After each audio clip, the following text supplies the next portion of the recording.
Sonhando com a liberdade. Vocês precisam escutar urgentemente e com atenção. As aparências elas podem enganar. Na escola de desenvolvimento feminino, o professor da turma estava encaminhando eles para um intervalo. Com uma espécie de imã, Choi Jung-min atraía as pessoas para o seu lado, tanto que um grupo de meninas aleatórias acabou se formando ao seu redor e estava convidando ela para sair. Todo mundo amava Jung-min. Mas no meio dessa cena, algo chamou a atenção de todos. A Ha Jung-min. Ela seria uma garota cebosa que vivia olhando por cima da nuca. Uma pobre coitada que era intimidada pela Choi Jung-min. Mas a Jung-min ela era esperta demais para sujar suas próprias mãos. O modus operandi dela era colocando fogo na lenha. Felizmente esse era só um sonho lindo que infelizmente aconteceu. Não com a Ha Jung-min, e sim com a Jung-min, Juin que praticava bullying. Não dessa forma verbal, e sim da forma não verbal. Jung-min, ela não sabe como ela chegou nessa situação. A mesma sabia que não poderia falar pra ninguém, já que ninguém acreditaria nela. Ela conheceu a Juin, ambas eram amigas do pré-escolar. Jung-min, ela era uma garota bem popular, que tinha vários amigos ao seu redor e tinha um bom coração. Ao ver a Juin, que era uma estrangeira que estava sozinha ali no seu canto, e não tinha nenhum amigo por perto, por ela ter um bom coração, ela resolveu estender a mão pra ela. No começo, maravilhoso, colocar ela no ciclo social delas. Entretanto, Jung-min, por ter um bom coração, ela demorou muito tempo a perceber que a sua vida estava sendo minuciosamente controlada pelo Juin. Ela não podia ficar nem com as suas outras amigas. Até sua roupa e maquiagem, ela não poderia escolher. Isso levou ela a entrar numa crise existencial. E depois de confrontar Juin, e junto com as suas outras amigas que ela tinha retornado a falar, ela percebeu que a Juin era pouco egoísta e ela decidiu deixar a Juin para trás, assim seguindo ambas caminhos diferentes. Até nessa parte da vida, Jung-min era uma garota normal, mas tudo nela acabou mudando depois que ela entrou no ensino médio. Diferente das suas amigas do pré, que não estariam mais lá, a Juin estava lá e ela era extremamente popular. Jung-min tentou deixá-la para trás, deixá-la de lado, achando que tipo assim que ela não lembrava dela, mas ela não sabia que Juin iria atacá-la de forma tão covarde assim. Juin acusou a Jung-min de bullying. E as justiceiras que viviam ao seu redor, que era controlada por ela, começaram a fazer bullying com a Jung-min. Entre surras e humilhações diárias, Jung-min achou uma forma de sair dessa realidade paralela que ela vivia.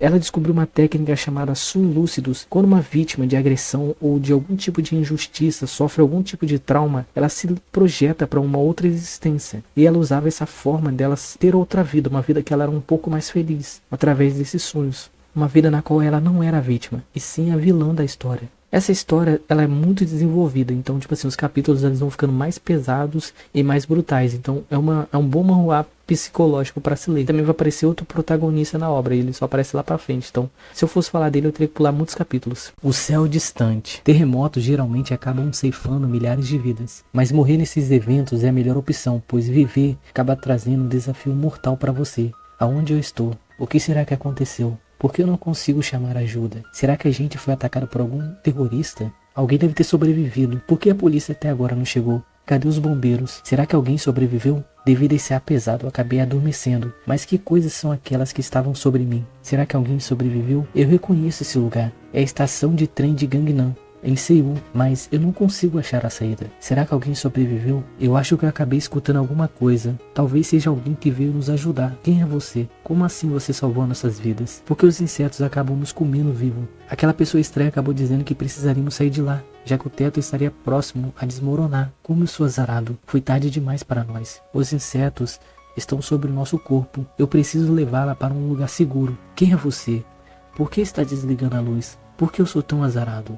Me desculpe por não levá-la comigo, mas os insetos acabam comendo você viva. Uma coisa eu percebi, enquanto a luz estiver sobre mim, os insetos não irão me devorar. Será que eu vou achar a saída? Quem era aquela mulher e por que ela desligou a luz? Será que alguém mais sobreviveu? Será que eu vou sobreviver? Por que eu sou tão azarado? Logo quando eu venho para Seul acaba acontecendo esse terremoto. Será que alguém sobreviveu? Pessoal, o nosso protagonista ele está preso num ambiente onde está todo mundo soterrado e ele precisa sair dali, mas ele não sabe por que os animais estão tentando devorá-los e por que existem pessoas estranhas que parecem zumbis que também estão tentando devorá-lo. Porque ele não pode largar a luz e ele tem que arrumar um jeito de carregar o seu celular, já que a bateria dele está no limite do limite. E se ele ficar sem luz, ele será devorado vivo.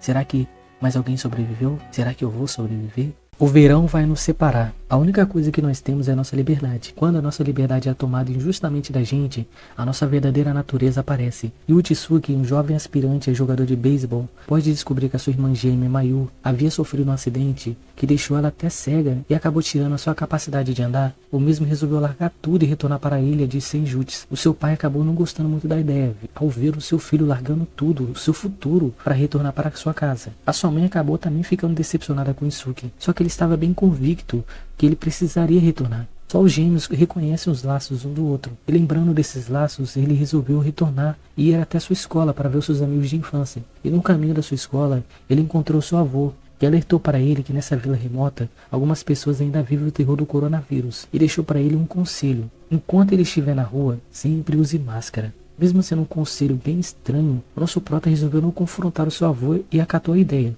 Quando o mesmo chegou na escola e adentrou dentro dela, na qual ele foi para visitar os seus amigos, aquele ambiente que era um lugar vivo, parecia um lugar bem morto agora. E Tsuki presenciou uma cena de filme de terror. Todos os alunos estavam com a coberta sobre os seus rostos, parecendo defuntos. Sabendo que aquilo ali era uma situação bem estranha que estava no ar, ele resolveu correr para sua casa com medo. E ao retornar para sua casa, Tsuki só queria ficar com a sua irmã, mas a sua mãe dizia para ele categoricamente que ele precisaria usar máscara. Mas Itsuki avisou que na capital as pessoas já estavam numa situação um pouco melhor, então não precisaria ficar tão receoso com o vírus. Porém, a sua mãe achou que era uma teoria da conspiração e mandou ele calar a boca.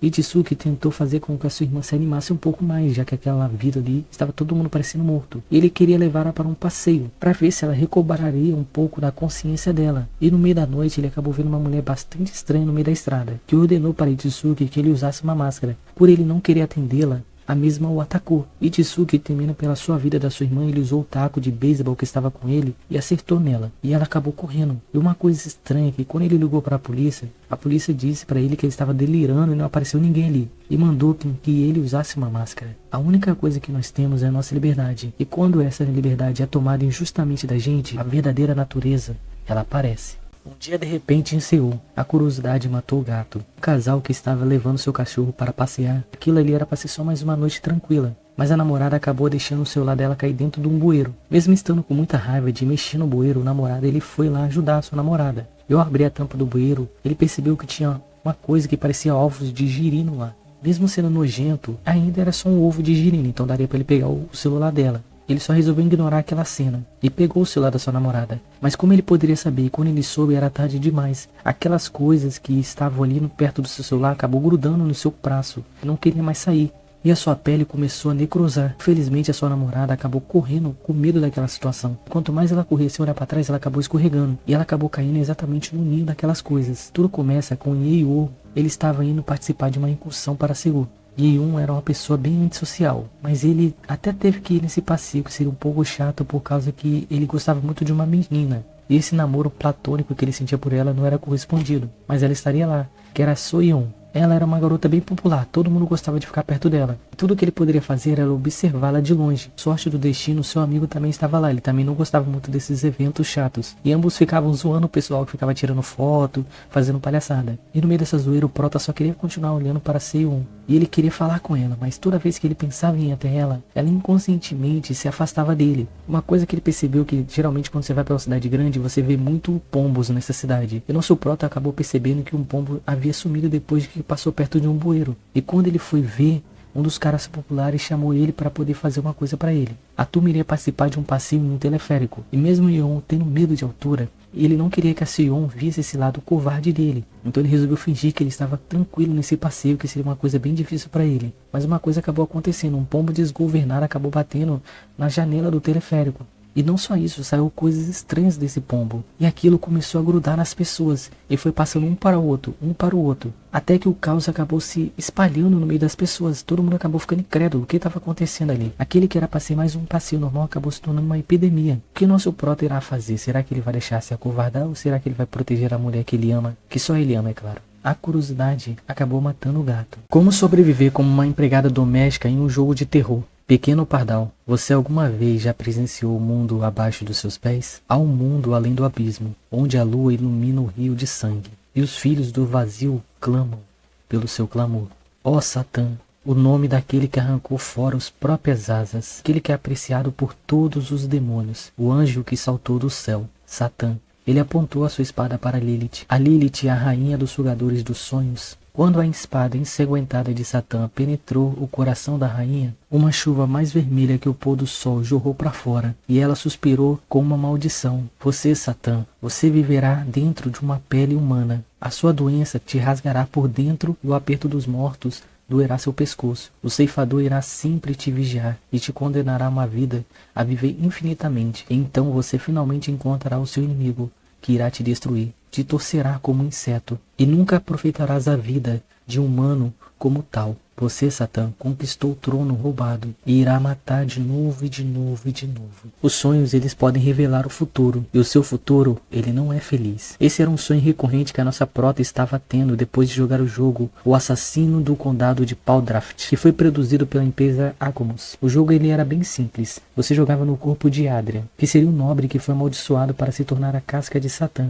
Para que Satã recuperasse todo o seu poder, ele precisa matar as pessoas, porém toda vez que ele fosse descoberto, o jogo ele resetava. A prota, ela ficou a noite toda tentando jogar, mas toda vez que ela tentava matar alguém, ela era sempre descoberta por outra empregada. Ela percebeu que o jogo era extremamente difícil e era impossível matar alguém sem ser descoberto. Sabendo que já perdeu muito tempo da sua vida, ela resolveu dormir um pouco. Mas ao acordar, ela notou que o ambiente onde ele estava era um pouco diferente. Até o ar era diferente. Ela pensou que por ela ter bebido um pouquinho antes de dormir, ela poderia só estar vendo coisas. Apareceu uma pessoa chamando ela de Hilda. E essa pessoa apareceu a notificação em cima dela dizendo quem ela era, que o nome dela era Letícia e ela era a chefe das empregadas. E essa pessoa dizia que Hilda teria que começar os seus afazeres antes que o jovem mestre Adrian acordasse. Foi nesse momento que ela percebeu que ela estaria dentro do jogo O Assassino do Condado de Paldraft, no corpo de Hilda, que era uma das servas de Adrian. Por sorte, ela ganhou um sistema que iria ajudá-la nesse desenvolvimento da história dela. Ainda bem que ela tinha um conhecimento sobre o jogo, que vai ajudá-la a não deixar que Adrian matasse. Mas ela precisa fingir ser Hilda, uma serva indefesa, conseguir sair desse jogo antes que ele mate ela, porque ela não sabe que se ela morrer, ela vai para o mundo real ou não. Então vai ficar esse ambiente mais de suspense no jogo. Mas ela precisa sobreviver, custe o que custar.